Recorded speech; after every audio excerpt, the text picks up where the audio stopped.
మనకు అందరికీ తెలిసినటువంటి సాధారణ ఉదాహరణ వచ్చి జనకుల వారు. ఆ జనకుడు ఎంత గొప్ప జ్ఞాని. అలాగా అంబరీషుడు గురించి చెప్పేటప్పుడు క్రియాకలాప భక్తి అంటే పొద్దున లేచిన దగ్గర నుంచి రాత్రి వరకు చేసేటువంటి అన్ని మన శారీరక పనులు, మానసిక పనులు, కుటుంబం చెందినటువంటి కార్యములు, రాజ్య కార్యములు అన్నిటిని కూడా మనందరం రాజ్య కార్యాలు ఏం చేయటం లేదు. వాళ్ళ వ్యాపారాలు, వాళ్ళ ఉద్యోగాలు చేసుకుంటున్నారు కదా.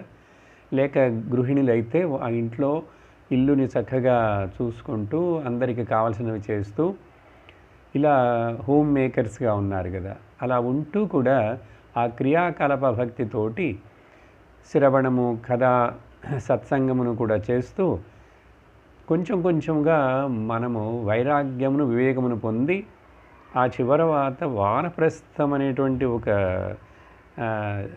లైఫ్ స్టైల్ని అనుసరిస్తూ సన్యాసము తీసుకోవటము బాహ్యముగా కాకపోయినా కూడా ఆంతరికమైన సన్యాసమును తీసుకొని చివరిగా జీవితంలో ఆ చివరి ఘట్టంలో అలా శరీరాన్ని వదిలేయాలి. ఇది అన్ని కథలలో చెప్పేటువంటివి. అలా చెప్తున్నప్పుడు ఒక శ్లోకం ఉందండి ఇక్కడ. అథాంబరీషస్తనయేషు రాజ్యం సమానశీలేషు విసృజ్య ధీరః.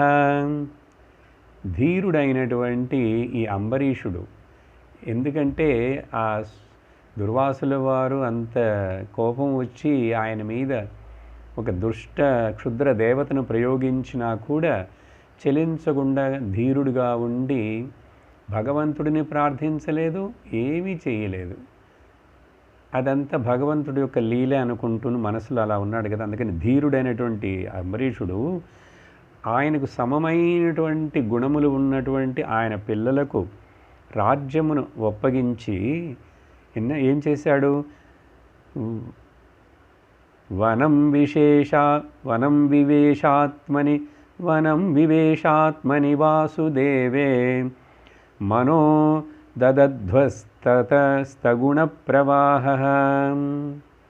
దదధ్వస్తగుణప్రవాహ. ఇవి ముఖ్యమైన ఈ వాక్యం అండి. వనమునకు వెళ్ళాడుట. ఈ వనమునకు వెళ్ళటం అంటే ఈయనకి ఆల్రెడీ భగవంతుడు దర్శనమిచ్చాడు. భగవంతుడు నారాయణుడు శ్రీహరి సుదర్శనమునే ఈ రాజునకు రక్షణగా ఇస్తున్న తరువాత మరలా ఇప్పుడు అడవికి వెళ్ళి తపస్సు చేయాల్సిన పని ఏమిటి? అడవికి ఎందుకు వెళతారు? వేటకి కాదు, రాజుగా కాదు, అన్నిటినీ వదిలేసేసి రాజ్యకార్యము, కుటుంబ పనులు అన్నిటినీ పిల్లలకు అప్పగించేసి వనమునకు వెళ్ళటం. ఇదేంటంటే రిటైర్డ్ స్టేజ్ అంట. ఇప్పుడు మనందరము అడవులకు, వనాలకు వెళ్ళలేము ఈ కాలంలో, కలియుగంలో, ఇప్పుడున్న పరిస్థితులకు. కానీ మనమున్న ఇంట్లోనే, మన ఫ్లాట్లోనే, మనం ఉండే రూమే మనకు వనం. అదే దేవాలయం, అదే ఆశ్రమముగా భావించుకొని అక్కడ ఎలా సాధన చేసుకుంటూ భగవంతుడి మీద భక్తిని చేస్తూ, భగవంతుడి నామం చెప్తూ, కథాశ్రవణం చేస్తూ, పారాయణం చేస్తూ ఎలా జీవితాన్ని పొద్దుడి నుంచి రాత్రి వరకు మనము నడపాలనేది తెలుసుకోవాలి. కాబట్టి అన్నిటినీ వదిలేసి ఇంక ఏ బాధ్యతలు దేనిలో తలదూర్చకుండా, దేని గురించి చింతించకుండా, బాధపడకుండా, కంప్లైంట్ చేయకుండా ఉండటం వయసు వచ్చిన తర్వాత ఆ మనిషికి ఒక డిగ్నిటీనిస్తాయి. Age gracefully growing and gracefully spending the old age. దానికి లక్షణాలు ఏమిటి? ఎవరి మీద ఏమి కంప్లైంట్లు చేయకూడదు, ఉన్నదాంతో సర్దుకోవాలి, మన యొక్క రిక్వైర్మెంట్స్, డిమాండ్స్ని తక్కువగా ఉండాలి, మన మనస్సు మనల్నే తొందర చేయకూడదు, మన మనస్సుని మనం ఎట్లా చక్కటి మార్గంలో పెట్టుకొని, శరీరమునకు వ్యాధులు వస్తాయి, వయసు అవుతూ ఉంటుంది, ఆ శరీరం బాధ పెడుతుంటుంది, ముసలితనం ఎక్కువ అవుతూనే ఉంటుంది. కానీ మనస్సు ఆ పరమాత్మ చింతనలోనే ఉండటం. ఇది వనం. వనం వివేశ ఆత్మని వాసుదేవే. మనస్సులో చూడండి ఆ భగవంతుడినే చింతిస్తూ మనస్సులో ఏర్పడేటువంటి ఈ 3 గుణ ప్రవాహములు, 3 గుణములు మనస్సుకి చెందినవి, శరీరమునకు చెందినవి, ఈ సర్వ ప్రకృతి ప్రపంచమునకు చెందినవి 3 గుణాలు. ఆ 3 గుణముల యొక్క ప్రవృత్తి కనపడుతూనే ఉంటుంది. సత్వ, రజ, స్తమో గుణములు. ఆ గుణముల యొక్క ప్రవాహాన్ని ఏం చేశాడుట ఆయనకు, గుణములను మనమేమి మార్చలేము. అప్పుడు ఆ గుణములను వాటికి ప్రకృతికి వదిలేసేసి గుణాతీతుడనం కావాలి. ఈ విషయాన్ని భగవంతుడు భగవద్గీతలో 14వ అధ్యాయమునందు గుణత్రయ విభాగం గుణాతీత స్థితి అది చక్కగా వివరిస్తాడు అక్కడ చాలా విస్తరించి. అదే చూడండి మరి ఇక్కడ దధస్త్వ అంటే మనస్సుని ఆ ప్రవాహమునకు అతీతుడైన, అది ప్రవాహం వెళుతూనే ఉంటుంది. గుణముల యొక్క ప్రవాహము, ప్రకృతి కాల ప్రవాహము, కాలమునాల శరీరమునకు వచ్చేటువంటి ఈ ముసలితనము, జర, వ్యాధి, మరణము కూడా ఏర్పడుతుంది. కానీ మరణము లేని బ్రహ్మ వస్తువు చైతన్యమును ఈ ప్రకృతి అనేటువంటిది ఇక్కడ నేను చూస్తున్నాను, నేను సాక్షిగా ఉన్నాను, ఆ ప్రకృతిలో ఉన్న 3 గుణములకు సాక్షిగా ఉన్నాను అని చెప్పి అలా అతీతుడైనాడంటే ఏంటి, ఇంకా ఆ తర్వాత ఇంక మోక్షమే. జీవించున్నప్పుడే గుణాతీత స్థితికి మనం వచ్చామంటే గుణములకు నాకు సంబంధం లేదని చెప్పి ఆ గుణములకు అతీతమైనటువంటి స్థితి. ఎందుకంటే ఆత్మ పరమాత్మ నిర్గుణం, గుణాతీతం. నేను ఆ పరమాత్మనే, పరమాత్మ యొక్క అంశమని తీసుకున్నాను, ఆయన యొక్క స్వరూపమే నేను అని తీసుకున్నాను. కాబట్టి ఇంకటి జీవాత్మ అనేది ఎవరు పేరుగా లేరని తెలుసుకోవాలి. ఇలా చేశాడు అని చెప్పి చక్కగా చెప్తున్నారు చూడండి. ఇప్పుడు ఏంటి మనకు ఉపదేశం, జీవితంలో అందరు ఒక కాలఘట్టం అయిన తర్వాత జీవితంలో ఆ 3వ ఘట్టం, ఓకే, రిటైర్ స్టేజ్ అన్నప్పుడు వానప్రస్థం. అది ఏంటంటే తపస్సు చేసి మోక్షమును పొందాలి. ఇది వాళ్ళుగా ప్రయత్నం చేయాలి. కానీ గురువు, శాస్త్రము, భగవంతుడే నేరుగా వచ్చి ఉపదేశం చేసినా కూడా మన యొక్క స్వరూపమును మనము తెలుసుకోవాలి. నా స్వరూపమును నేను తెలుసుకోకుండా నేను భగవంతుడిని పూర్తిగా అర్థం చేసుకోలేను. భగవంతుడు ఎదురుగా దర్శనమిచ్చినా కూడా ఏమి తెలుసుకోవాలి, ఆ ముందు దర్శనమిస్తున్నటువంటి భగవంతుడు నా మనస్బుద్ధి యందు నేను నేను నేను అని అనిపిస్తున్నటువంటి ఆ ఎరుక, ఆ కాన్షియస్నెస్ రెండు ఒకటే అని తెలుసుకోవాలి. ఇలా ఈ అంబరీషుడి యొక్క పవిత్రమైన చరిత్రను ఎవరు వింటారో, చక్కగా ధ్యానిస్తారో వాళ్ళందరికీ బాగా ధ్యానించే సాధకులందరికీ ఏమవుతుందంటే భక్తి ఏర్పడి వాళ్ళు కూడా ఆ పరమ పదమును ప్రాప్తిని పొందుతారు, మోక్షమును పొందుతారని ఆ కథ ముగించారు. ఆ తర్వాత అధ్యాయమునందు అథ షష్ఠోధ్యాయః మాంధాత అనే ఒక రాజు, ఆయన ఒక కథ చెప్తున్నారు. ఎవరు ఈయన? ఈ అంబరీషుడి యొక్క వంశంలో అలా పుట్టి వచ్చిన వాళ్ళందరి తర్వాత మధ్యలో ఇక్ష్వాకు వంశం, ఇక్ష్వాకునకు 100 మంది పిల్లలు ఉన్నారట. ఇక్ష్వాకుడని ఒక రాజు పుట్టాడు. అతను రాజ్యం పరిపాలిస్తున్నాడు. ఆ ఇక్ష్వాకు వంశములో మరలా అనేక మంది, ఇక్ష్వాకుకి 100 మంది పిల్లలుట. ఆయన తర్వాత ఆ ఇక్ష్వాకు అతడు కూడా పిల్లలందరూ ఇంతమంది ఉన్నారు.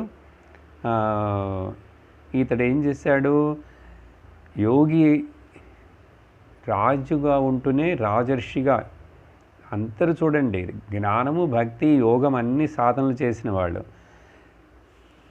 వశిష్ఠ మహామునిని ఆశ్రయించి ఈ ఇక్ష్వాకు వంశమునకు అనేక సంవత్సరములుగా, యుగములుగా కూడా ఈ వశిష్ఠుల వారే ఆయన అట్లా జీవిస్తూనే ఉంటాడు.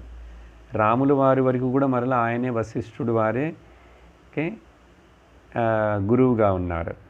ఆ వశిష్ఠుల వారి దగ్గర నుంచి చక్కగా తత్వ విచారమును విని ఉపదేశమును స్వీకరించి తత్వ విచారం చేసి ఆయన కూడా జ్ఞాననిష్టతోటి దేహం ఉండగానే జ్ఞానాన్ని పొంది ఆ తర్వాత దేహమును త్యాగం చేసి పరబ్రహ్మలో లీనమైనాడు అని ఆ ఇక్ష్వాకు యొక్క కథని కొంచెముగా చెప్పి, ఆ తర్వాత ఆ ఇక్ష్వాకు వంశంలో తర్వాత ఎవరు పుట్టారు? ఆ తర్వాత యవనాశ్వుడనే ఒక రాజు పుట్టాడు. ఆ యవనాశ్వుడు రాజు ఆయనకి పిల్లలు లేరు. ఆయనకు కూడా అనేక మంది భార్యలున్నా కూడా పిల్ల పుట్టలేదు. అప్పుడు ఆ రాజుకి ఋషులందరూ, వేదవేత్తలు ఏం చేశారంటే ఒక యజ్ఞము చేయించి దాని వలన భార్యకి పిల్లవాడు పుట్టేట్లుగా చేయాలని ప్రయత్నం చేశారు. చేస్తే ఏమైంది, దానికోసం పెద్ద ఏర్పాటు చేశారు. అక్కడ ఇప్పుడు భార్యకి ఇట్లా ఈ రకమైనటువంటి క్రియ ఓకే కర్మలో ఎట్లా అయితే గర్భాధానము మొదట, తర్వాత పుంసవనం, తర్వాత శ్రీమంతం, ఇవన్నీ స్త్రీకి చేస్తారు కదా. వీళ్ళు మంత్రించి అక్కడ ఒక యాగశాల కట్టి రాజు రాణి ఇద్దరు కూడా యాగశాలలోనే పక్కన ఒక గదిలో పడుకునేట్లుగా చేసి వాళ్లకు రేపు ఇవాళంతా కర్మని చేసి పుంసవనం జలమని మంత్రించి స్వీకరించి పెట్టినటువంటి జలము రేపు రాణికి ఇవ్వాలి. ఇస్తే ఆవిడ గర్భవతి అవుతుంది. కానీ ఆ రోజు రాత్రి రాజుకి బాగా దాహమేసి ఆ చీకటిలో రాత్రి సమయంలో తెలియక ఆ భార్యకి ఇవ్వాల్సినటువంటి పుంస జలము అక్కడ పెట్టుంటే దాన్ని తాగాడండి. తాగితే ఇప్పుడు ఆయన రాజు ప్రెగ్నెంట్ అయినాడు, అవ్వాలి. ఓకే, ఎట్లా ఏంటని అడగకండి, రాజు ప్రెగ్నెంట్. ఇంకా వెంటనే వీళ్ళందరూ వేదవేత్తలు ఆలోచించారు, ఏమి చేయాలి మరి. ఇప్పుడు రాజు ప్రెగ్నెంట్ అయినాడు, ఆయన కడుపులో నుంచి ఆ పిల్లవాడు పుట్టాలి. ఆయన ఉదరమునకు కుడివైపున పగలగొట్టుకొని దాంట్లో రాజు పొట్టలో నుంచి పిల్లవాడు వచ్చాడు. ఆయన చక్రవర్తి అయినాడు. ఆ చక్రవర్తి రాజుకు పేరే మాంధాత. ఎందుకు ఆ పేరు వచ్చిందంటే పిల్లవాడు పుట్టాడు. కానీ రాజు చనిపోలేదు. ఈ వేదవేత్తలు బ్రాహ్మణుల యొక్క తపస్సు వలన ఆయన ప్రాణం పోలేదు, రాజు బతికే ఉన్నాడు. కానీ రాజు పొట్టలో నుంచి పిల్లవాడు పుట్టాడు. పురాణాలు చెప్పేటప్పుడు మనకు అనేకమైనటువంటి ప్రశ్నలు వస్తాయి. వాటన్నిటిని లోతుగా వెళ్ళి ఆరాய்ச்சி పరిశీలన చెయ్యకండి, సరియా. మనకు కావలసింది ఆ కథ ద్వారా మనకి ఏమి సందేశం ఇస్తున్నారు అని. కాబట్టి మాంధాత అప్పుడు ఏదో పిల్లవాడు పాల కోసం ఏడుస్తున్నాడు. మరి తల్లికి ప్రెగ్నెంట్ అవ్వలేదు నిజంగా రాణి, పాలు ఎట్లా వస్తాయి? పిల్లవాడైతే పుట్టాడు కానీ రాజుకి పాలు ఎట్లా వస్తాయి? అందుకని అప్పుడు ఇంద్రుడు వచ్చి ఆ పిల్లవాడిని ఏడవకు అని చెప్పి, నేను ఏడవకుండా చేస్తాను ఈ పిల్లవాడిని అని చెప్పి ఆయన ఒక బొటన వేలుని ఇంద్రుడు ఆ పిల్లవాడి నోట్లో పెట్టాడు. ఆ నోట్లో పెట్టిన తర్వాత ఆ పిల్లవాడు దానిని చీకుతూ ఏడుపుని మానేశాడు. ఏమిటి దీని యొక్క అర్థం అంటే, అలా చేశాడు కాబట్టే మాంధాత వత్స మారోదీతి ఇంద్రో దేశిని మదాత్. ఆ పిల్లవాడిని ఏడవకు, నేను నీకు నా బొటన వేలును నువ్వు నోట్లో పెట్టుకుని తాగు అని చెప్పి ఏడవకు బాబు అంటూ ఇంద్రుడు తన చూపుడు వేలిని ఆ బాలుని నోటి యందు ఉంచాడు. ఓకే, బొటన వేలు చూపుడు వేలు. అప్పుడు మాంధాత నన్ను నా చేతిలో నుంచి అమృతాన్ని తాగుతాడని చెప్పాడు. అప్పటి నుంచి ఆ పిల్లవాడికి పేరు మాంధాత. మాంధాత అని పేరు వచ్చింది. ఈ వేలు నోట్లో పెట్టుకోవడం అంటే ఏమిటిది అనేటువంటిది అప్పటి నుంచి పిల్లలందరూ కూడా వాళ్ళ యొక్క చేతి వేళ్ళను, చిన్న పిల్లలు నోట్లో పెట్టుకొని కొంతమంది 3 ఏళ్ళు 5 ఏళ్ళు 10 ఏళ్ళ వరకు కూడా పెడుతుంటారు, లేకపోతే రాత్రి నిద్రలో అని. ఎందుకంటే దీనికి 2-3 విషయాలు చెప్తారు. ఒకటి ఏమిటంటే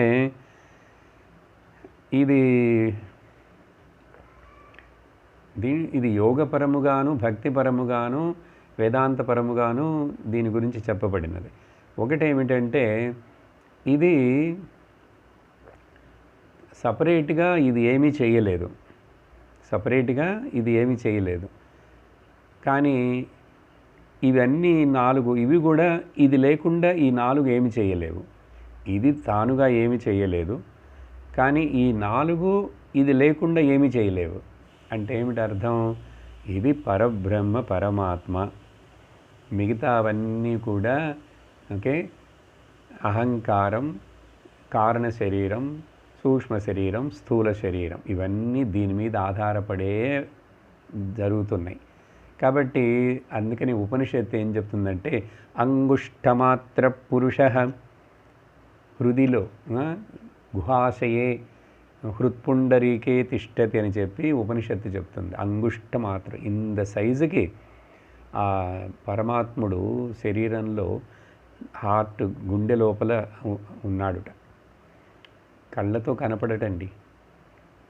అందుకని దీనిని భక్తిపరముగా స్వీకరించిన వాళ్ళు ఏం చేస్తారంటేట దీనినే శివలింగముగా భావించి వాళ్ళు యొక్క చేతి బ్రొటన వేలకే అభిషేకం చేస్తూ రుద్రం చెప్తారండి కొంతమంది, చూసారా? కాబట్టి దీనికి ఒక స్పెషాలిటీ ఉంది. మొత్తంలో ఇది ఆత్మని తెలుస్తుంది. కాబట్టి ఈ ఆత్మను నేను అని దానిని ఆ నోట్లో పెట్టుకోవడం, చీకటం అంటే అప్పుడు ఆత్మ ఆనందం ఏదో కలుగుతున్నది, తృప్తి వస్తున్నది. కాబట్టి అది తెలియకుండానే సబ్కాన్షియస్లో ఉన్నది. కాబట్టి చిన్నప్పుడు పిల్లలందరూ కూడా అలా చేస్తారు. ఇదొకటి. సో కాబట్టి వేదములో చెప్పబడినది అంగుష్టమాత్ర పురుష అని.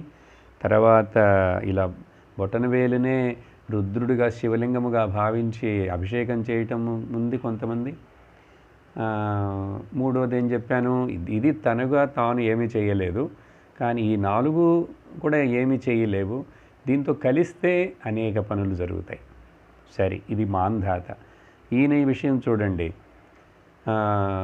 సో ఈ పిల్లవాడి తండ్రి ఎవరు? యవనాశ్వుడు. ఇప్పుడు యవనాశ్వుడు కూడా ఆ దేవతల యొక్క అనుగ్రహం వలన ఆయన మరణించలేదు కదా, ఆయన కూడా తపస్సు చేసి మోక్షమును పొందాడు. చూడండి, అందరి యొక్క కథ చివరిలో ఇలా చెప్తారు. ఓకే, తపస్సా సిద్ధిం అన్వగాత్. తపస్సు చేయటం, అందరూ కూడా వాళ్ళ వాళ్ళ ఆత్మస్వరూపం తెలుసుకోవటం, మోక్షమును పొందుతున్నారు. ఆ తర్వాత ఈ యవనాశ్వుడు పుత్రుడు మాంధాత. ఓకే, ఈ మాంధాత కూడా చక్కటి జ్ఞానవంతుడి తండ్రిలాగా ఈతడు అనేకమైనటువంటి యజ్ఞములు యాగములన్నిటినీ చేసి చక్కగా ఆయనకు వచ్చి మాంధాతకి 50 మంది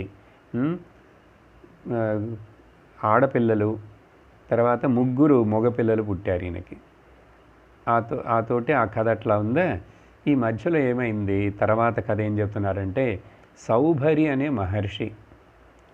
ఎందుకంటే ఇప్పుడు ఇది ఆ సౌభరి మహర్షి కథ చెప్తే కానీ దానికి ఈ మాంధాత యొక్క కుటుంబమునకున్న సంబంధం తెలుస్తుంది. సౌభరి మహర్షి చాలా గొప్ప సాధకుడు, యోగి, అన్నీ సిద్ధపురుషుడు ఆయన సౌభరి మహర్షి. ఈయన ఏం చేశాడు, బయట లోకంలో ఉంటే సాధనకంత ఇబ్బందిగా ఉంటుంది, ఈ లోకంలో విషయాలన్నీ ఎందుకు అని చెప్పి ఆయన యమునా నదిలో వెళ్ళి నీటిలో లోపలికి వెళ్ళిపోయి అక్కడ చక్కగా ఆయన ప్రాణాయామం చేసి అలాంటి శక్తి ఉంది ఆయనకి. అక్కడ తపస్సు చేస్తూ నెమ్మదిగా ఉండొచ్చే. ఎందుకంటే ఢిల్లీ పక్కన యమునా నది అక్కడంతా వేడిగా ఉంటుంది, ఎండ. లోపలికి వెళ్తే కూల్గా ఉంటుంది, ఏసీ అక్కర్లేదు, ఏం అక్కర్లేదు. అలా సౌభరి లోపల వెళ్ళి ఇంకిక్కడ నన్ను ఎవ్వరు డిస్టర్బ్ చేయరని చెప్పి అలా చేస్తున్నాడు. అలా అనేక సంవత్సరాలు అట్లా జరుగుతున్నప్పుడు ఈయనకి ఆ లోపల ఉండేటువంటి జలచరములు చేపల అందరితోటి బాగా ఫ్రెండ్షిప్ అయింది. ఆ చేపలన్నీ కూడా ఎవరు ఏ చేపలు ఏ కుటుంబం వాళ్ళ పిల్లలు ఏంటి అవన్నీ కూడా వచ్చి మాట్లాడదట ఈయనతోటి. వచ్చి ఇదిగో మాకు కొత్తగా మనవడు పుట్టాడు, మనవరాలు పుట్టింది, ఇది మా అల్లుడు, ఇది అట్లా అని చెప్పి ఆ పెద్ద పెద్ద కుటుంబంలో ఈ చేపల కుటుంబం ఇవన్నీ వస్తాయి. అట్లా ఆయన చూస్తుంటాడు అవన్నీ. అలా చూస్తూ తర్వాత ఈయనకు కూడా అనిపించింది ఇవన్నీ చక్కగా కుటుంబం పెట్టుకొని ఆనందంగా ఉన్నాయే, నేనెందుకు ఇట్లా కష్టపడి ఒక్కడిగా ఉంటూ వచ్చి నీళ్ళలో కూర్చుకొని తపస్సు అని చెప్పి ఇక్కడికి లోకంలోంచి తప్పించుకొని ఇక్కడికి ఎట్లా దాక్కున్నట్లుగా అని చెప్పి నేను కూడా కుటుంబస్థనైతే బాగుంటుందే. ఇంకొకటి ఏంటంటే అక్కడ ఆయన ఆ చేపలు ఆడచేప మగచేప అలా సంభోగం చేయటం అదంతా చూశాడు. ఈయన చూసి మనసు చలించిందిట. చూడండి, ఎంత తపస్సు చేసి నీళ్ళల్లో లోపలికి వెళ్ళి కూర్చొని గాలి బిగించి తపస్సు చేయగలిగిన శక్తి ఉన్నవాడు కూడా మనసు చలించింది.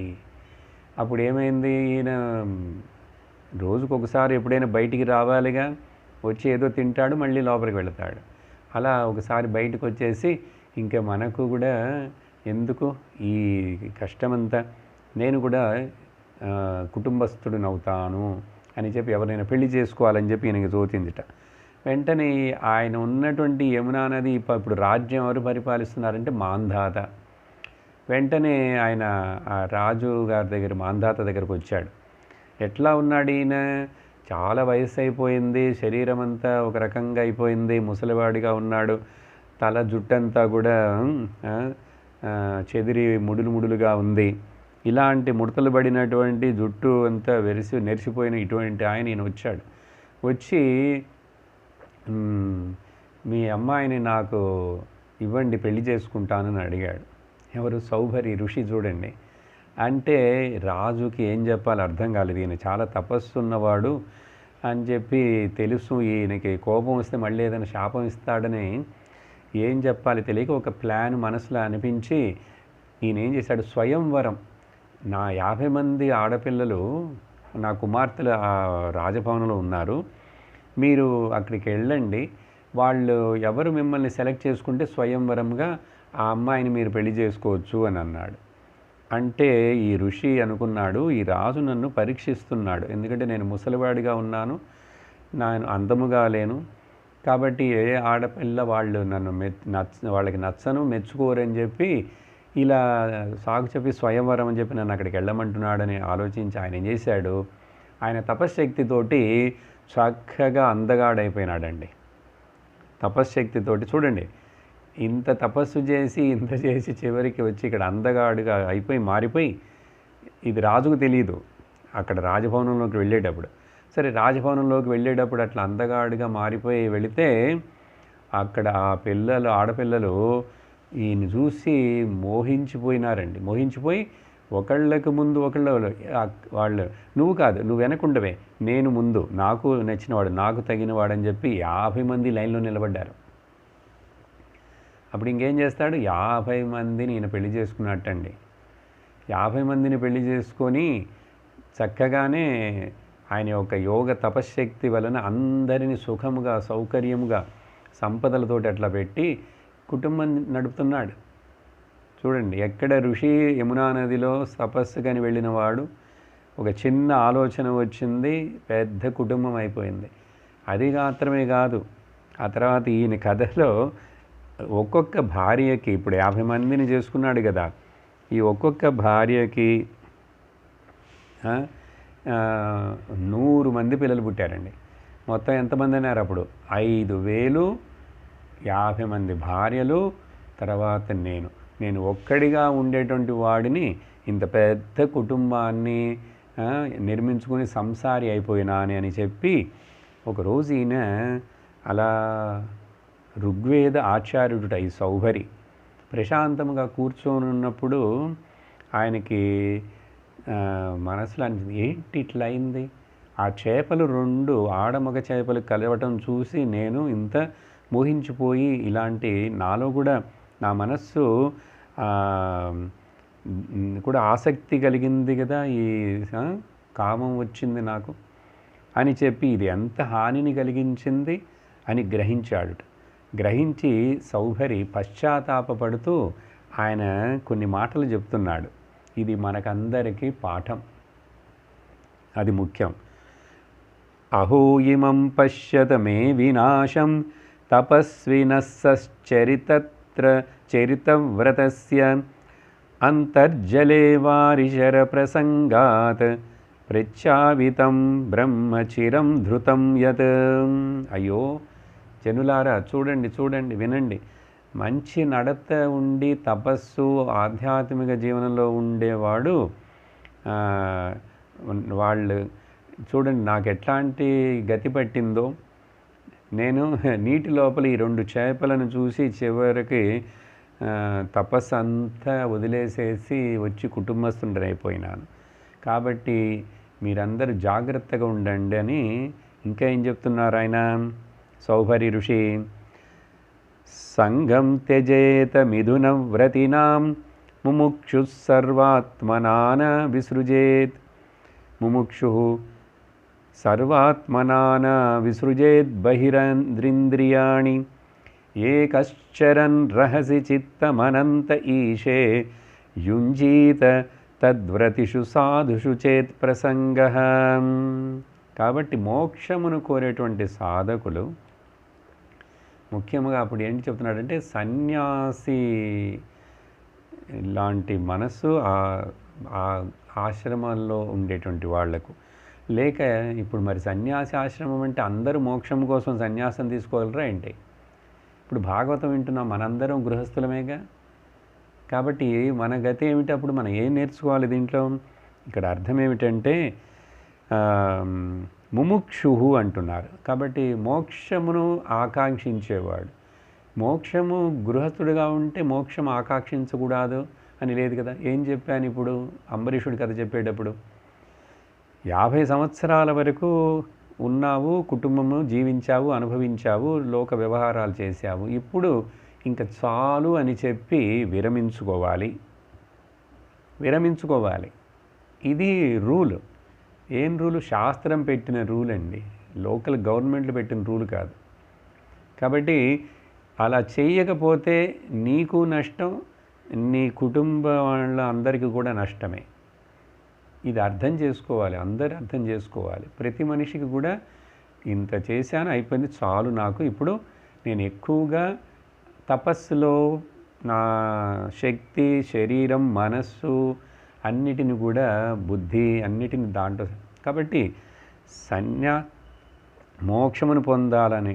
ఆ తర్వాత ఏమిటంటే కుటుంబ విషయాలలో ఆ తర్వాత ఈయన ఏం చెప్తున్నాడంటే ఇక్కడ దాంపత్య ధర్మం ఉన్నటువంటి వాళ్ళ తోటి సంగము పెట్టుకోకూడదు అంటున్నాడు. ఒక రకంగా ఇది సన్యాసులకు. ఏంటంటే ఆయన ఋషిగా సన్యాసిగా ఉండి కదా ఇట్లా అయిపోయినాడు. ఆ తర్వాత లేక మన లాంటి గృహస్థులుగా ఇప్పుడు ఉన్న వాళ్ళకి ఏంటంటే ఇంకా ఆ తరువాత మరలా అవసరం లేని అసహ్యమైనటువంటి సినిమాలు, వార్తలు, ఫోటోలు, పేపర్లు ఇవన్నీ చదవటం చెయ్యకూడదు. అవన్నీ చెడు సంఘం, దుష్ట సంఘం అవన్నీ. ఎందుకంటే శరీరానికి బలహీనమై, శరీరానికి బలం లేకపోయినా కూడా, ఇంద్రియములకు బలం లేకపోయినా కూడా ఈ మనస్సులో అండి ఇంకా కూడా ఆ కామం ఇవన్నీ ఉంటూనే ఉంటాయి. అది జాగ్రత్తగా ట్రైనింగ్ ఇచ్చి దాన్ని మార్చకపోతే కామ, క్రోధ, లోభ, మోహ, మద, మాత్సర్యాలు మనస్సు నుంచి పోవు అంత తేలిగ్గా. ఒక పక్క ఎంత వయసు వచ్చి క్షీణించిపోతున్నాను సరే, ఆ అహంకారం అనేది లోపల మనస్సుకు సంబంధించినది. ఈ గుణములన్నీ మనస్సులో ఉంటాయి. కాబట్టి అది ఎప్పుడూ అది అట్లా రగులుతూనే ఉంటుంది. కాబట్టి వాటి నుంచి మనసుని త్రిప్పుకోవాలి, దృష్టిని మార్చేయాలి అని చెప్పటం ఈయన ఉపదేశం. అప్పుడే ఇంద్రియములన్నిటిని ఇంకా బాహ్యముగా బయట సుఖభోగములు ఇంద్రియ సుఖములు వీటిల్లో మనిషి ప్రవర్తిల్లకూడదు. అప్పుడు ఏం చేయాలి? ఒంటరిగా ఉంటూ ఏకాంతముగా అంటున్నాడు. ఏకాంతముగా అంటే మరలా గుర్తుంచుకోండి, ఎక్కడికి వెళ్ళక్కర్లేదు. ఏకాంతం ఎక్కడో పోయి కష్టపడద్దు. ఓకే, పిల్లలతోటి ఉండగలిగితే ఉండండి. పిల్లలు చూడమంటున్నారంటే మీరున్న చోటే ఉండండి. అందుకని దానికోసం ఏదో ఆశ్రమాలకు వెళ్ళి ఏదో సాధిస్తామని అనుకోవద్దు. ఆశ్రమాలకు వెళ్ళినాను ఇదే మనస్సు, ఈ మనసులతోటి అక్కడికి వెళ్ళినా కూడా అక్కడ రిస్ట్రిక్షన్స్ ఉంటాయి. అక్కడ కూడా మనల్ని దగ్గర నుంచి ఏదో ఆశించి ఎదురు చూసే అక్కడ ఉంచుతారు. మనం అక్కడ ఇచ్చేది పెట్టేది బదులుగా అక్కడ పోయి మళ్ళీ కూడా సంసారులము కాకూడదు. చాలామంది ఆశ్రమానికి వెళ్ళి సంసారులు అవుతారు. అక్కడ తగాదాలు, పోట్లాటలు, కోపాలు, తాపాలు, అదో పెద్ద కుటుంబం. ఆశ్రమం అనేది ఈ శ్రమం చాలదని ఆశ్రమం అంటే పెద్ద శ్రమం అండి. అక్కడ ఏదో వెళ్ళి అప్పుడప్పుడు చూసాం వచ్చాం ఒకరోజు ఉంటాం, కానీ ఇంకా ఆశ్రమంలో ఉంటానని ఎక్కడికి పరిగెత్తి వెళ్ళక్కర్లేదు.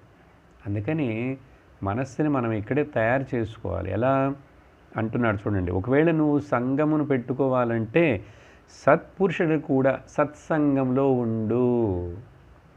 ఇది చాలా ముఖ్యమైన విషయం. ఇలాంటి విషయంలో ప్రతిదినము వినాలి. ప్రతిదినము శరీరానికి అన్నం పెట్టినట్లు, రెస్ట్ ఇస్తున్నట్లు మనస్సుకి కూడా ఈ సత్సంగం అనే భోజనాన్ని పెట్టాలి. అప్పుడే అది బాగా మనకు సహకరించేలాగా అది పెరుగుతుంది, కానీ మసులుకుంటుంది. కానీ లేకపోతే చాలా పెద్ద మనకు అది ఏమవుతుంది, లయబిలిటీ అవుతుంది. మన మనస్సు మనకు ఎసెట్గా ఉండాలి, కానీ లయబిలిటీ అవ్వకూడదు అని చెప్పి ఆ సౌభరి ఋషి ఇలా చెప్పి ఇంకా మళ్ళీ చూడండి, ఈయన కూడా ఏంటి, ఈయన కథలో చివర ఈ విధంగా చాలా కాలం గృహస్థుడిగా ఉండి ఇవన్నీ భోగాన్ని అనుభవించి కూడా ఆయన ఏం చెప్తారంటే, నేను ఎంత ఈ సుఖాలను అనుభవించినా సరే 50 మంది అందమైన ఈ రాణులు భార్యలతోటి నాకు ఇంకా చాలు అనే తృప్తి రావటం లేదు. మనిషి శరీరం ఇవి అనుభవించటం కోసమేనా అని చెప్పి ఆయన అర్థం చేసుకొని మరలా అడవికి వెళ్ళి తపస్సు చేసి ఏవం వసన్ గృహే కాలం విరక్తో న్యాసమాస్థితః. చూడండి, విరక్తి వచ్చేసింది. మళ్ళీ విరక్తి రావాలి. ఆ విరక్తి పేరే వైరాగ్యం అనేది రావాలి. ఆస్థితః వనం జగామ. ఇక్కడ కూడా మళ్ళీ అదే చూడండి, వనం జగామ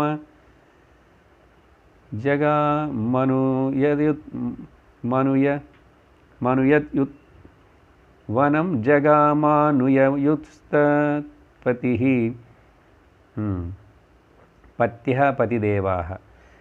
ఈయన వనానికి వెళ్తానంటే వీళ్ళందరూ కూడా భార్యలు చాలా పతిభక్తి ఉన్నవాళ్ళు కాబట్టి ఈయన గొప్పదనం అంతా తెలిసి వాళ్ళందరూ కూడా ఈయనతోటి కలిసి వాళ్ళు వనప్రస్థానికి వెళ్ళారు.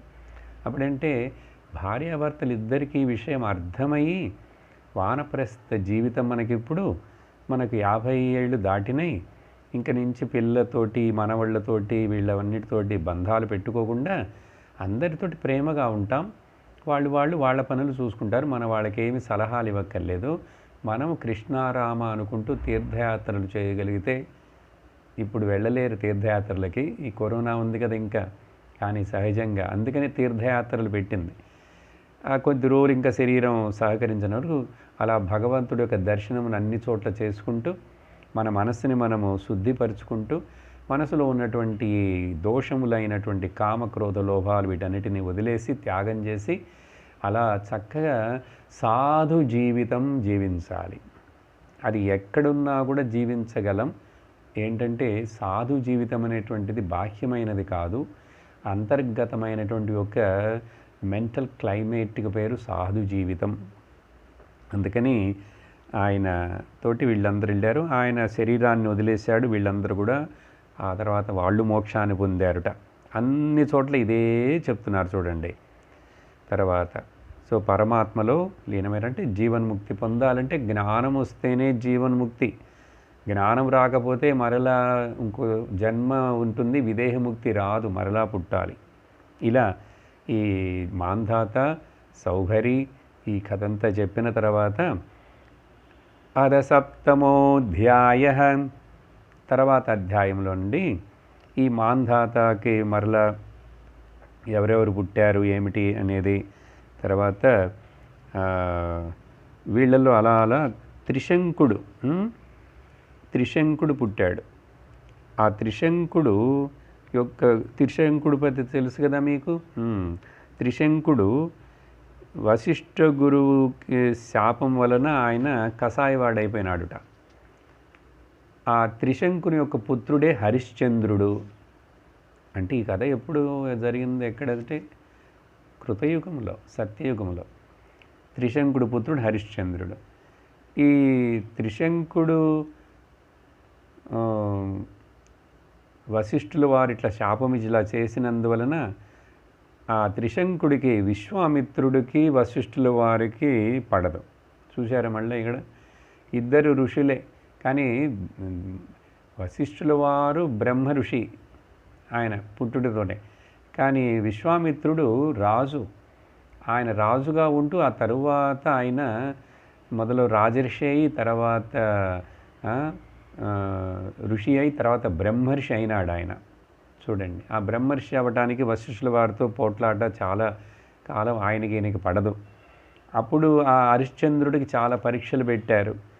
ఈ హరిశ్చంద్రుడు సత్యమును, ఆయన భార్య ఇద్దరు కూడా సత్యమునే పాటిస్తూ అట్లా సత్యవ్రత నిష్ఠులుగా ఉన్నందువలన విశ్వామిత్రుడు సంతోషించి మొదట త్రిశంకుడికి నేరుగా స్వర్గానికి, త్రిశంకుడి యొక్క చాప్టర్ అయిపోయింది, ఆయన నేరుగా శరీరంతో స్వర్గానికి పంపించాడు. ఎవరు? విశ్వామిత్రుడు. అప్పుడు వెళ్ళి పంపిస్తే అక్కడ దేవతలందరూ ఆయన్ని, ఆ త్రిశంకుడు నెట్టేశారు, అక్కడి నుంచి కిందకి తోసేశారు. తోసేస్తే విశ్వామిత్రుడు ఆ త్రిశంకుడిని కింద పడకుండా మధ్యలోనే నిలిపోయేట్టు చేసి ఆయనకు అక్కడ లోకాన్ని క్రియేట్ చేశాడు. ఇప్పుడు కూడా ఆ త్రిశంకుడు అట్లాగే వేలాడుతున్నట్టు అక్కడ అని చెప్తుంది పురాణం. అందుకని త్రిశంకు స్వర్గం అంటారు. ఆ తర్వాత హరిశ్చంద్రుడి విషయంలో కూడా ఆ విశ్వామిత్రుల వారు చాలా సంతోషపడి ఆయనకి ఆత్మజ్ఞానమును బోధించాడు. చూడండి, అప్పుడు అందరికీ ఆత్మజ్ఞానం. హరిశ్చంద్రుడికి అంత మంచి గుణాలు అవన్నీ ఉన్నాయి కాబట్టి ఆయన తర్వాత ఆ హరిశ్చంద్రుడి యొక్క పిల్లవాడు రోహితుడు. సో హరిశ్చంద్రుడు కూడా తపస్సు చేసి ఆ విశ్వామిత్రుడి వారి యొక్క ఉపదేశం వలన ఆయన కూడా జ్ఞానమును పొందాడు. చూడండి, ఇక్కడ ఇదన్ని చోట్ల చెప్పబడింది, నేను ఊరికినే చెప్పట్లేదు. ఓకే, విశ్వామిత్రో భృంశం ప్రీతః దదావ విహతాం గతిం. ఆయన కూడా ఆత్మజ్ఞానమును పొంది మోక్షమును పొందాడు విశ్వామిత్రుడు యొక్క కృప వలన అని చెప్పి, ఆ తర్వాత ఎలా చేశాడు హరిశ్చంద్రుడు సాధన అనేటువంటిది ఒక శ్లోకం చెప్పబడుతున్నది. ఇది కూడా మనకు ఈ సాధన అంటే ఏమిటి, శరీరాన్ని వదిలే లోపల ఆ తత్వము విషయములన్నీ విన్నవాడికి, ఆ తత్వచింతన ఉన్నవాడు హరిశ్చంద్రుడు ఆత్మజ్ఞానాన్ని పొందటానికి ముందు ఏం చేశాడుట, మనం పృథివ్యాం తామద్భిస్తేజ, ఒక పెద్ద శ్లోకం ఉందండి. ఈయన ఏం చేశాడంటే ఒక్కొక్క ఇంద్రియమును, దాని యొక్క ఒక్కొక్క ఇంద్రియమును అన్నిటిని మనసులో కలిపేసి, మనస్సుని బుద్ధిలో కలిపి, ఆ తర్వాత ఆ బుద్ధిని మహత్తత్వంలో కలపడానికి ముందు భూమిని జలమునందు, జలము అగ్నియందు, అగ్నిని వాయునందు, వాయుని ఆకాశమునందు, ఆకాశమును మహత్తత్వమునందు ఇలా లీనము చేసి అని చెప్తాడు. ఇక్కడ లీనం చేయడం అంటే ఏమిటంటే మనస్సులో భావన మూలముగా ఇవన్నిటినీ అర్థం చేసుకున్నాడు అని అర్థం. అట్లా చేసి భూతాదోత్తం మహాత్మని తస్మిన్ జ్ఞాన కలాం, ఆ తర్వాత ఆ మహత్తత్వమును కూడా జ్ఞాన బ్రహ్మములో లీనం చేసి ధ్యాత్వా తయా అజ్ఞానం వినిర్దహన్, అలా ఆత్మజ్ఞానమును ఆత్మయందు లీనము చేసి దానిచే అజ్ఞానమును పూర్తిగా పోగొట్టుకున్నాడుట. ఇదంతా కూడా బాహ్యముగా చేసేది ఏమీ లేదండి. చక్కగా విషయాన్ని శాస్త్రమును క్రమబద్ధముగా వినాలి. విని అర్థం చేసుకొని అన్నిటికీ మూలము నాయందే ఉన్నది, ఈ నేను అనేటువంటిది మూలం, కానీ ఆ నేను అనేటువంటిది అనంతమైనది, అది బ్రహ్మమని దానికి పేరు. ఆ బ్రహ్మం ఒకటే ఉన్నది, మిగిలినవన్నీ కూడా కేవలం కల్పన మాత్రమే. అందుకనే ఉపనిషత్తు ఏం చేస్తుంది, బ్రహ్మ సత్యము జగత్ మిథ్య అని చెప్తుంది. ఇలా చేసి ఆయన ఆ తర్వాత ఏం చేశాడు చూడండి, ఇంపార్టెంట్ శ్లోకం కాబట్టి మనకు సాధన విషయం కాబట్టి చెప్తున్నాను. హిత్వా తాం స్వేన భావేన నిర్వాణ సుఖ సంవిదాం అనిర్దేశా ప్రతర్క్రేణ తస్థౌ బంధనః. ఏమిటి ఆత్మజ్ఞానం అంటే దుఃఖం అనేటువంటిది అక్కడ లేశము కూడా లేదు. అందుకనే నా యొక్క స్వరూపం ఏమిటి, ఉపనిషత్తు ఏం చెప్తుంది, సత్యము, జ్ఞానము, ఆనందం. అనంతం అంటే ఆనందం అని అర్థం. కాబట్టి దుఃఖం అనేది అక్కడ ఏమి లేనటువంటి ఆనంద ఘనమైనటువంటి ఇంక నేను అని జ్ఞాన వృత్తి కూడా లేదు, వృత్తులన్నీ దాంట్లో కలిసిపోయినాయి. కాబట్టి అక్కడ అది ఏమిటనేటువంటిది నోటితోటి పదములతో చెప్పేటువంటి విషయం కాదు. ఇప్పుడు నిద్రలో సుఖాన్ని పొందుతున్నారు కదా, నిద్రలో పొందేటువంటి ఆనందం మరెక్కడైనా మీకు అలాంటి ఆనందము మీరు పొందుతున్నారా? దేని వలనైనా సరే ఏమీ లేకుండా మీకు లోపల మీరే మీ అందే మీ చేతనే అంతటి ఆనందాన్ని ఎట్లా పొందుతున్నాం, అది చింతించాలి బాగా. అది ఎందుకంటే ఆనందమే నా స్వరూపం కాబట్టి, అక్కడ ఏ భేదము లేదు కాబట్టి, అక్కడ ఏ కొరతలు లేవు కాబట్టి, అది పూర్ణముగా ఉంది కాబట్టి అని అటువంటి దాన్ని హరిశ్చంద్రుడు తెలుసుకున్నాడుట తపస్సు వలన. కాబట్టి అజ్ఞాన బంధము నశించింది ఆయనకి. ఇది ఏమిటంటే ఇక్కడ చెప్తున్నారు ఈయన సుఖదేవులు వారు, మనసుతో ఊహించడానికి శక్యము కానటువంటి ఆ అఖండ సద్రూపము అని చెప్పి చూడండి. అఖండము, సద్రూపము, అఖండమన్నాను, ఆనందమన్నాను, అనంతమన్నాను ఒకటే. కాబట్టి సద్రూపం అంటే అంతటా కూడా ఉన్నదనే భావంతో ఉన్నది, ఎగ్జిస్టెన్స్ అంటారు ఇంగ్లీష్లో. ఆ ఉన్నదనేది ఉన్నదని ఎవరికి తెలుస్తున్నది, నాకు తెలుస్తున్నది. సో నేను ఉన్నానని నాకు తెలుస్తున్నది కాబట్టి నేను ఉనికిని నేను ఎరుకను. ఉనికి ఎరుక ఇది అంతటా ఉన్నది ఒకటే కాబట్టి ఆనందముగా ఉన్నది కాబట్టి అది ఆనందమైనటువంటిదని ఆయన ఈ పరబ్రహ్మ స్వరూపమైనటువంటి పరమాత్మలో లీనమైపోయినాడంటే ఇంకా అహంకారము, జీవభావము, ఈ అజ్ఞానం అనేది ఉండవు, అన్నీ లయించిపోతాయి. ఎట్లా అయితే నిద్రలో లయించిపోతాయో అలాగా. కానీ నిద్ర మరి అప్పుడు చాలు కదండి అనకూడదు. జ్ఞానము నిద్రలో ఎవరికి దుఃఖం లేదుగా. దుఃఖం ఎప్పుడుంది, మెలుకుతూ ఉన్నప్పుడు. అప్పుడు జ్ఞానం ఎప్పుడు రావాలి, మెలుకుతూ ఉన్నప్పుడు జ్ఞానం రావాలి. మెలుకుతూ ఉన్నప్పుడు జ్ఞానం వస్తే అప్పుడు ఈ వ్యవహారము కూడా మొత్తం కూడా కేవలం ఒక కళ లాంటిది అనేది మనకు విషదమవుతుంది.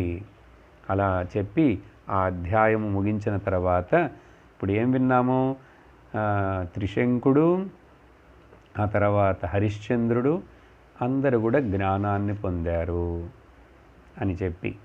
త్రిశంకుడు జ్ఞానమును పొంది ఉండడు, ఎందుకంటే ఆయన ఇంకా ఇప్పుడు కూడా త్రిశంకు అనే స్వర్గంలోనే ఉన్నట్టు ఎంతకాలం ఉంటాడో ఏమిటో. కానీ హరిశ్చంద్రుడు జ్ఞానాన్ని పొందాడని చెప్తున్నారు ఇక్కడ. తపస్సు, మోక్షం, జ్ఞానం అన్నావే మోక్షం. ఏంటి సార్ ఇదే చెప్తున్నారు మీరు, ముఖ్యముగా దాన్నే ప్రతిపాదిస్తున్నారంటే ఈ భాగవతం యొక్క కథ ఉద్దేశం అదే. భక్తి యొక్క ఉద్దేశము, భాగవతం యొక్క ఉద్దేశము, మనం ఏ పూజలు, పునస్కారాలు, వ్రతాలు, ఏవి తపస్సులు, యజ్ఞములు ఏవి చేసినా కూడా భగవద్గీతలో భగవంతుడు దీన్ని ఆయన నోటి గుండా అనేక సార్లు చెప్తాడు. అన్నిటి యొక్క లక్ష్యం ఏమిటంటే ఈ కల్మినేషన్ జ్ఞానము. దానితో సమమైనటువంటిది మరొకటి లేదు. ఒక మనుషుడు తనకు తానుగా ఈ జ్ఞానమును పొందకపోతే, ఈ తత్వ విచారం చేసి వివేకముతోటి జ్ఞానమును పొందకపోతే, వాడికి సంసార దుఃఖము, ఈ జనన మరణ చక్రము తొలగిపోదు. కాబట్టి భాగవతం అంటే ఏమిటి మరి? నారదులు వారు చెప్పినటువంటి భక్తి సూత్రములు, వ్యాసులు వారు చెప్పినటువంటి బ్రహ్మసూత్రములు రెండు యొక్క కలయికతోటి చెప్పబడేటువంటిది ఈ భాగవతము. ఎందుకంటే వ్యాసుల వారికి కూడా ఉపదేశం చేసి భాగవతం రాయమని చెప్పి ఆయనకి కూడా గురువు ఎవరంటే నారదుల వారే. కాబట్టి అప్పుడు నారదుల వారి యొక్క ఆ భక్తి సూత్రాలు ఉంటాయి. ఆ సూత్రాలు మనకు అర్థం కావు కాబట్టి వాటిని ఇట్లా కథలుగా విస్తరించి ఇలా చెప్తూ ఒక్కొక్క కథ చివరిలో ఆ భక్తి లక్షణాలు ఇవన్నీ చెప్తా. కార్యకలాప భక్తి అని చెప్పాను కదా, ఇవన్నీ కూడా ఆ సూత్రాలలో వివరించబడి ఉన్నాయి. అలాగే బ్రహ్మము యొక్క స్వరూపము బ్రహ్మసూత్రాలు వివరించబడింది. కాబట్టి భాగవతం అంటే అర్థం చేసుకోండి, నారద భక్తి సూత్రములు ప్లస్ బ్రహ్మసూత్రములు రెండు కలిసి భాగవత పురాణము, శ్రీమద్భాగవతము. అష్టమోధ్యాయ. తర్వాత చరిత్రలో అండి గంగా అవతరణం రావాలి. కానీ ఆ గంగా అవతరణానికి ముందు కారణం ఎవరు ఏమిటంటే సగరుని చరిత్ర. ఇదంతా వంశములే, ఒకళ్ళకొకళ్ళ కనెక్షన్ ఉంది. అవన్నీ ఎవరు తర్వాత ఏం పుట్టారనేది ఇక్కడ చెప్తున్నారు. అవన్నీ కొంచెం అవాయిడ్ చేసి కథలోకి వెళుతున్నాం, ముఖ్యంగా ఎవరు ఏమిటని. అందుకని ఆ రోజు చెప్పాను కదా, 9వ స్కందం వచ్చి ఈ రైలు బండి లాంటిది అని చెప్పి అది చదివేటప్పుడే ఎలా అనిపిస్తుందంటే వీళ్ళ పిల్లలు వీళ్ళ పిల్లల తర్వాత వాళ్ళ పిల్లలు, వాళ్ళ పిల్లల తర్వాత వీళ్ళు, వీళ్ళ పిల్లల తర్వాత వాళ్ళు, వాళ్ళ పిల్లల తర్వాత వీళ్ళు. అది సంస్కృతంలో చెప్పామంటే తతస్సుధ తత్సుధ తత్సుధ తతస్సుధ తత్సుధ తత్సుధ తతస్సుధ తత్సుధ తతస్సుధ. ఇప్పుడు ఇది చూస్తే రైలు బండి వెళ్ళినట్లుగా ఉంటుంది చెప్తే. సరే, సగరుని చరిత్ర. శ్రీ శుకమువాచ. ఆ తరువాత సగరుడు అనే ఒక రాజు పుట్టాడు. ఓకే, రాజు అయినాడు. ఈ సగరుడికి 60,000 మంది పిల్లలుటండి. 60,000 మంది పిల్లలు. ఈయన అశ్వమేధ యాగం చేశాడు. అశ్వమేధ యాగం ఆ రోజుల్లో రాజులకి ఆ యుగాలలో అశ్వమేధ యాగాలు చేయటం చాలా సహజం, అందరు చేస్తారు. ధార్మికంగా ఉండేవాళ్ళు అశ్వమేధ యాగాలు చేస్తారు పుణ్యం కోసం, స్వర్గం కానీ ఇంద్ర పదవి కానీ ఏవైనా రావటానికి. కొంతమంది తర్వాత ఇలా జ్ఞానమును పొందారు. కానీ జ్ఞానము పొందటానికి ముందు కూడా వాళ్ళు సకర్మలు, మంచి కర్మలు, యజ్ఞ యాగములు ఇవందరూ చేస్తూనే ఉండేవాళ్ళు. ఎందుకంటే అవి చేయగానే మనసు శుద్ధమై భక్తి పెరిగి ఆ తర్వాత పైలోకాలకు వెళ్ళటం కానీ, లేక క్రమముక్తికి బ్రహ్మలోకం వెళ్ళటం కానీ, లేక ఏదో ఒక జన్మలో తప్పకుండా ఇక్కడే ఈ జన్మలో ఈ శరీరంతో ఈ జన్మలో ఇక్కడే జీవన్ముక్తులైపోతారు జ్ఞానం పొంది. అక్కడతోటి ఇంకా ప్రయాణం ముగిసిపోతుంది. కాబట్టి సగరుడి చరిత్ర చెప్పేటప్పుడు 60,000 మంది పిల్లలు అశ్వమేధ యాగం చేస్తుంటే ఏమైంది, ఇంద్రుడికి లోకంలో ఎక్కడెవరు అశ్వమేధ యాగాలు చేస్తున్నారని చెప్పినా కూడా ఇంద్రుడికి మొదట భయం. ఆయనకి వెంటనే అక్కడ సిగ్నల్ రెడ్ లైట్ వెలుగుతుంది. అప్పుడు ఆయన ఏదో విధంగా ఆ యజ్ఞమును భంగం చేయడానికి ప్రయత్నం చేస్తాడు. కొన్నిసార్లు ఎవరినైనా పంపిస్తాడు, అట్లా చేస్తాడు. ఆయన దగ్గర చాలా మాయలు ఉన్నాయి కాబట్టి. ఎందుకంటే అశ్వమేధ యాగాలు 100 చేశాడంటే ఎవరైనా వాళ్ళకి ఇంద్ర పదవి వస్తుంది. అందుకని ఈ అశ్వమేధ యాగమునకు పెట్టినటువంటి ఆ గుర్రమును, అశ్వం అంటే గుర్రమును దొంగిలించి వెళ్ళిపోయాడు. ఆ వెళ్ళిపోయి దాన్ని ఎక్కడో పెట్టాడు. ఎక్కడ పెట్టాడని తెలుస్తుంది ఇప్పుడు. అప్పుడు ఈ 60,000 మంది పిల్లలు ఆ అశ్వమేధ యాగం ఆగిపోయిందని చెప్పి వీళ్ళు వెతుకుతూ వెళ్ళి అక్కడక్కడ అన్ని చోట్ల సముద్రం లోపలికి కూడా వెళ్ళేట్లుగా, తర్వాత లేక కనెక్షన్ భూమిని తవ్వారుట. ఆ భూమిని తవ్వటం అంటే ఏమిటో మరి, ఎందుకు తవ్వారో ఎట్లా అంటే అది సముద్రాన్ని ఎవరు చేయలేరు. ఈ సూయజ్ కెనాల్ అని చెప్పి సముద్రాన్ని కలిపారు చూడండి, ఇటుపక్క అట్లా.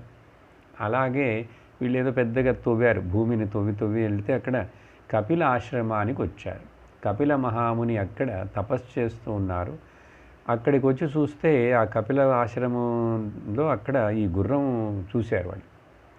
గుర్రం చూసి వెంటనే వీళ్ళకి బాగా కోపం వచ్చింది.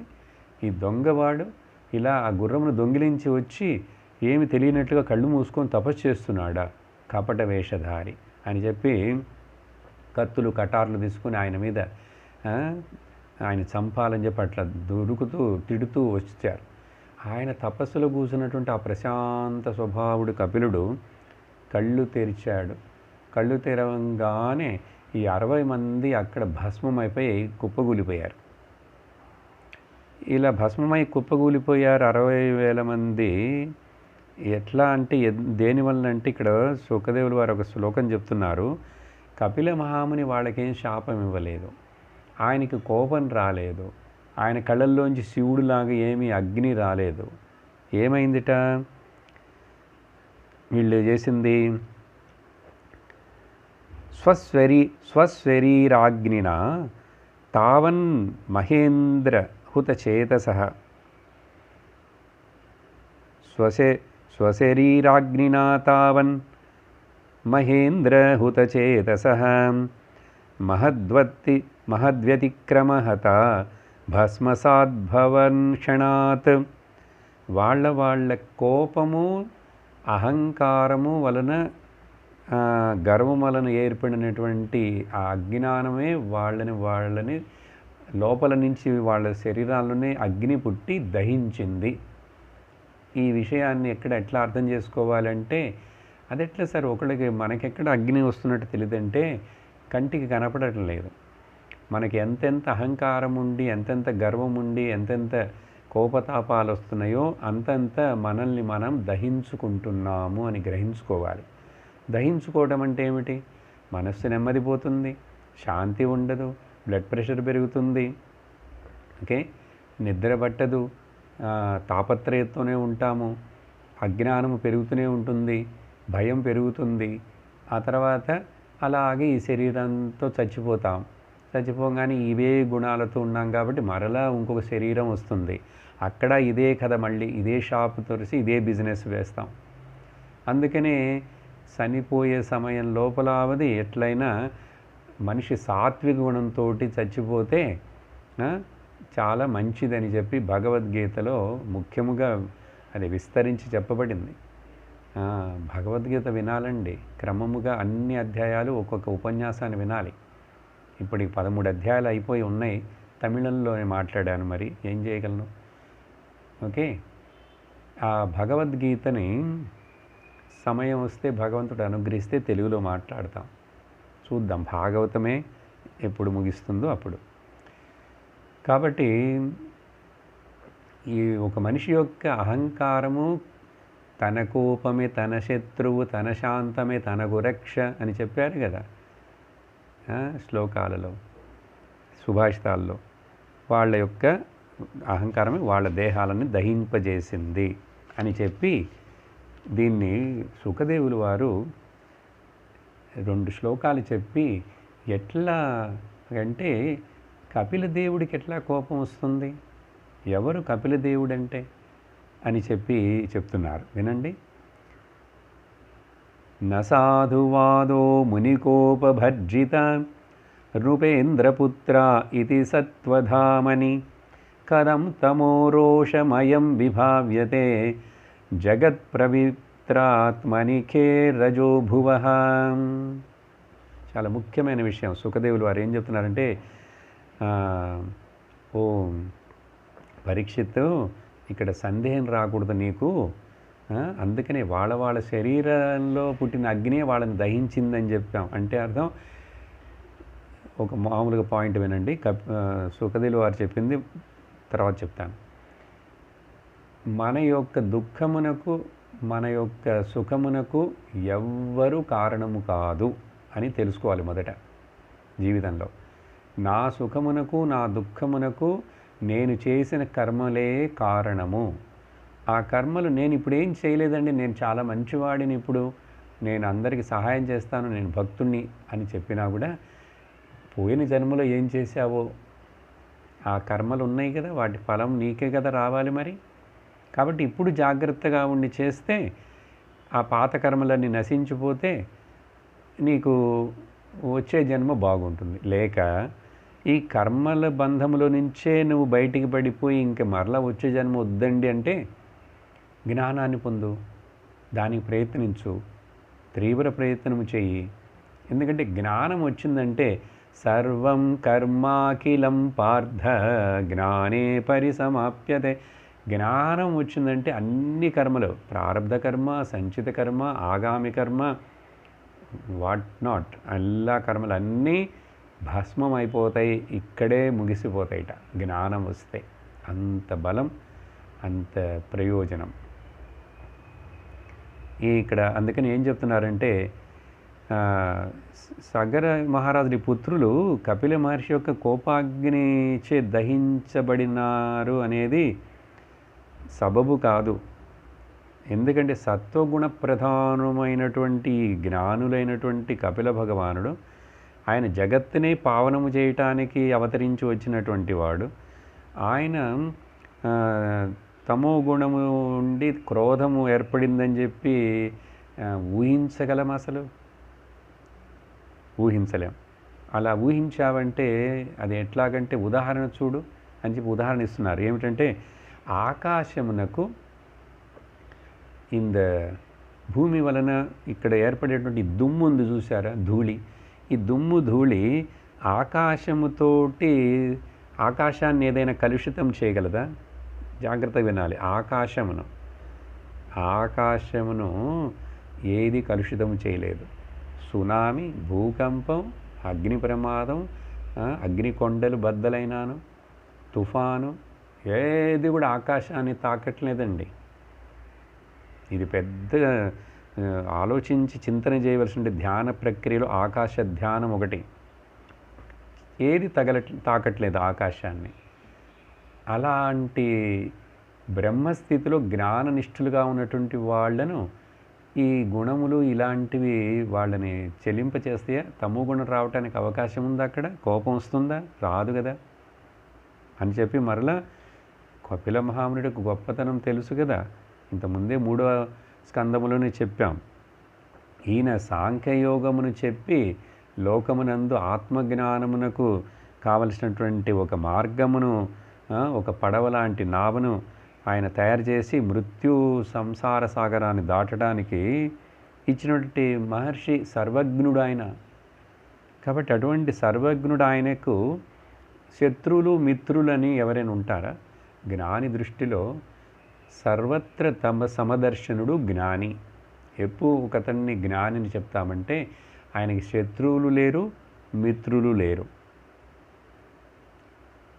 ఆయనకి మంచి చెడులు అన్ని ద్వంద్వములను దాటి అతీతముగా ఉన్నటువంటి ఒక స్థితి, అది జ్ఞాననిష్ట జ్ఞాని యొక్క స్థితి. చాలా సూక్ష్మం, అర్థం చేసుకోవటానికి అర్థమవుతుంది. మనము ఆ స్థితికి రావాలని మనము తెలుసుకోవాలి మొదట. కాబట్టి ఎట్లా భేదబుద్ధి ఉంటుంది? శత్రువు మిత్రులని ఉండదు కదా. కాబట్టి ఇట్లాంటి తప్పుగా అనుకోకూడదు అని చెప్పి చేశారు. ఇప్పుడు తర్వాత కథ ఏమిటంటే, ఈ సగరుడు యొక్క పిల్లలందరూ ఇట్లా అయిపోయిన తర్వాత ఆయన యొక్క మనవుడు అసమంజసుడు అని చెప్పి ఒక ఆయన ఉన్నాడు. ఈ అసమంజసుడు ఒక పిల్లవాడు అంశుమాన్. సో ఆ తర్వాత ఇట్లా ఆ మనవుడైనటువంటి అంశుమాను తాతగారి కోరిక ఏంటంటే వీళ్ళందరూ ఇట్లా చనిపోయినారు, భస్మమైపోయినారు, వీళ్ళకి స్వర్గము దొరకదు, వాళ్ళకి గతి లేదు, మంచి గతి అని చెప్పి వాళ్ళని ఎట్లయినా తరింప చేయాలని తాతగారు బాధపడుతున్నారని మనవుడైనటువంటి అంశుమాను ఏం చేశాడట, ఈయన కూడా తెలుసుకొని వెతికి వెళ్ళి ఆ కపిల ఆశ్రమమునకు వెళ్ళి ఆ కపిల మహామునితోటి ప్రార్థించి వినయంతోటి విన్నవించుకున్నాడు. ఎప్పుడైతే ప్రార్థించి వినయంతో విన్నవించుకున్నాడో చక్కటి విధంగా మాట్లాడాడు ఆ కపిల మహాముని దగ్గర.